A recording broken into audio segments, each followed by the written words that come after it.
केंद्रीय मंत्री राजनाथ सिंह ने मंगलवार को कहा कि भारत 2026 तक 35,000 रुपये से 40,000 करोड़ रुपए की रक्षा उपकरण और सामग्री का निर्यात करेगा।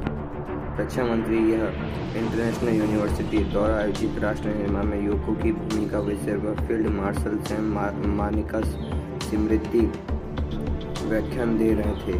उन्होंने कहा, पहले तो आत्मविश्वास का भाव होना चाहिए कि हम भारत को आत्मनिर्भर बनाएंगे।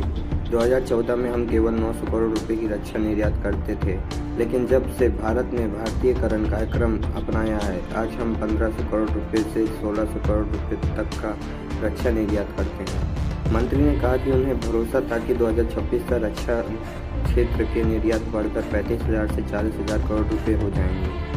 उन्होंने कहा, इको सिस्टम बनाने की ज़रूरत है और इको सिस्टम से ज़्यादा ज़रूरत है कि आपस में आत्मविश्वास पैदा करें, क्योंकि आत्मविश्वास से कुछ भी संभव नहीं है। सिंह ने कहा कि उन्होंने रक्षा बलों पर गर्व है जो उनकी 80% ज़रूरतों को स्वदेशी खरीद के माध्यम से पूरा कर रहे हैं।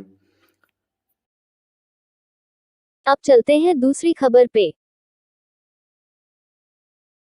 ब्रिटेन की MI5 खुफिया एजेंसी ने घरेलू आतंकवाद से लेकर उत्तरी आयरलैंड तक के खतरे के स्तर को गंभीर तक बढ़ा दिया है, जिसका अर्थ है कि हमले की अत्यधिक संभावना है, ब्रिटेन ने मंगलवार को कहा।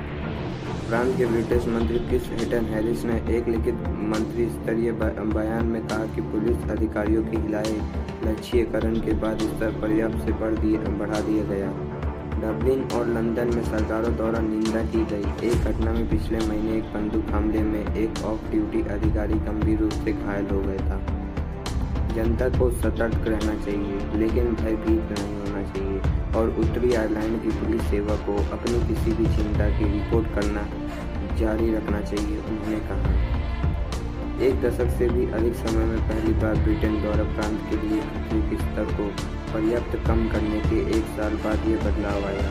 ये ग्रुप फायर एंड एग्रीमेंट शांति समझौता की अगले महीने की 25वीं वर्षगांठ से पहले ही आता है, जिन्होंने 1960 के दशक के अंत से उत्तरी आयरलैंड के प्रभावित करने वाले 3 दशक की हिस्सा को। अब आते हैं आज की आखिरी खबर पे। दी वॉल स्ट्रीट जर्नल ने अधिकारियों को हवाले देते हुए बताया कि ग्रीक अधिकारियों ने देश में यहूदी और इजराइल के ठिकानों के खिलाफ एक आतंकवादी हमला को नाकाम कर दिया और कथित साजिश पर 2 पाकिस्तानियों को गिरफ्तार कर लिया। ग्रीक पुलिस के आतंकवाद विरोधी प्रभात और देश की खुफिया सेनाओं के आतंकवादी नेटवर्क को नष्ट कर दिया। द वॉल स्ट्रीट जर्नल की रिपोर्ट के अनुसार ग्रीक पुलिस के अनुसार आतंकवाद नेटवर्क ग्रीस में हमलों की योजना बना रहा था और इसका उद्देश्य निर्देशक नागरिकों के जीवन के नुकसान का कारण बना था, लेकिन देश में सुरक्षा की भावना को कमजोर करना भी था। ग्रीक पुलिस कहा कि 2 विदेशियों को गिरफ्तार किया गया था और लक्ष्य उच्च प्रतिवादक था। समाचार रिपोर्ट के अनुसार ग्रीस के लोक व्यवस्था मंत्री तर्किस थेओडोसिस ने 2 विदेशियों की पहचान पाकिस्तान के रूप में की।